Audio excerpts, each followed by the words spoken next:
കണ്ടാ നിങ്ങളുടെ അനിയൻ കണ്ട അവന്റെ ഭാര്യക്ക് കാലൊക്കെ തിരുമ്മി കൊടുക്കുന്ന ഫോട്ടോ. ബെഡ്റൂമിലെങ്കിലും എനിക്ക് കാലൊന്ന് തിരുമ്മി തന്നിട്ടുണ്ടാ? ബെഡ്റൂമിൽ പോകുന്ന എന്തിനാ? തിരുമാനാണോ ഉറങ്ങാനല്ലേ?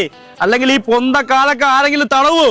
നിങ്ങൾക്ക് സ്നേഹമില്ല, കണ്ടുപഠിക്ക്. ഞാൻ എന്റെ കൂട്ടുകാരന്റെ ബർത്ത്ഡേ പാർട്ടിക്ക് പോട്ടെ. പോണ്ട.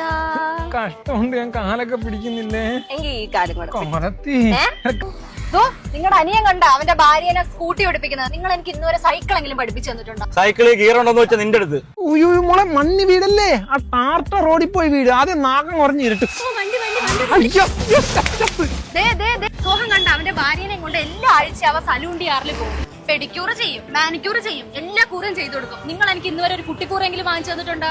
ഒരു കുട്ടി കുറെ വാങ്ങിച്ചെന്നില്ലെങ്കിൽ നിന്നെ പോലെ കൂറെ കൊണ്ടു കിടക്കുന്നില്ലേ? ഇവളെ കൊല്ലത്തെ കപ്പലിന്റെ മുക്കിലുള്ള സലൂൺ ഡിയാർ വെച്ച് വേറെ എവിടെ കൊണ്ടുവന്നാലും എന്റെ പേഴ്സ് കീറും.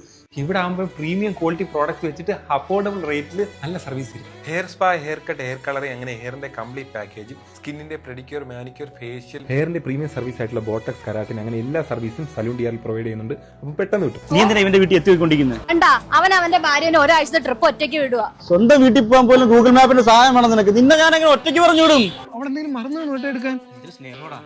സ്നേഹം കൊണ്ടല്ലെന്ന്, ആ പ്രാന്തി അതെടുക്കാൻ മറന്നു പറഞ്ഞ് തിരിച്ചു വരും. ഒരാഴ്ചയെങ്കിലും എനിക്ക് സമാധാനം കിട്ടിട്ട്. നിങ്ങൾ തമ്മിൽ ഇങ്ങനൊന്നും അല്ലായിരുന്നല്ലോ, ഭയങ്കര സ്നേഹത്തിലല്ലായിരുന്നു. സ്റ്റേജിൽ ഭയങ്കര പെർഫോമൻസ് ആയിരിക്കും, പക്ഷെ അണിയറയിൽ ഉദ്ദേശം വേറെ ആയിരിക്കും.